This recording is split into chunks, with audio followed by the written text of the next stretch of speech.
part down at the bottom is going to be the worst. The up top part is going to be better.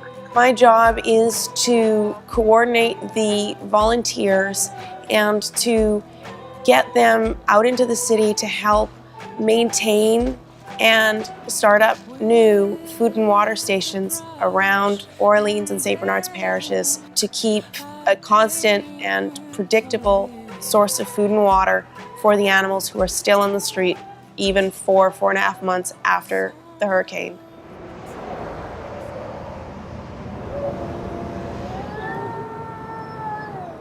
The animals on the street aren't acting like house pets anymore. They need to be treated like wild animals. They are scared, they're skittish, they are avoiding humans, but at the same time, they're desperate for food and water. You know, it was just toxic out there for them, and so there was no natural sources of food, nothing that they could fall back on. So it had to be human intervention and a really organized effort to get that out to the animals.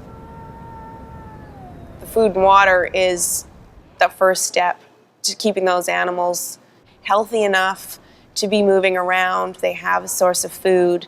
Then they're more likely to go exploring and to find those traps that our trappers and dog catchers are setting out for them.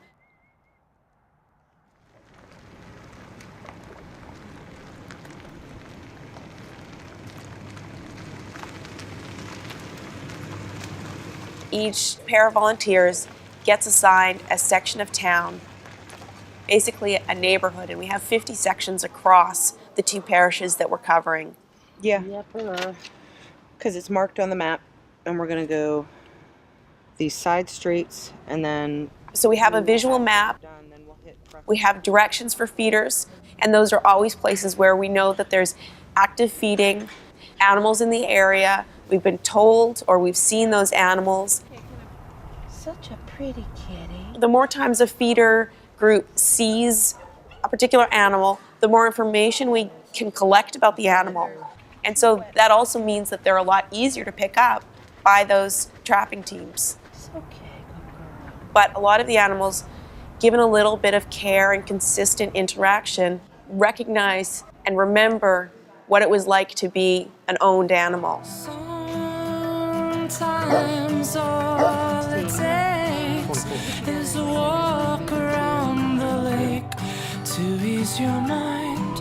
All it takes. It's so important and it's so rewarding to be here, particularly, you know, as you remind yourself that all of the animals who are still on the street are there and have been there since the hurricane. Every single animal who is alive today is alive because we were here and we were leaving food and water and bringing them into shelters. That's the only reason why they're alive, is because we were here. So they are survivors, and they really need people to come help them get back to, you know, the warm, loving homes that they once knew, or at the very least to get them into new homes. To ease your mind.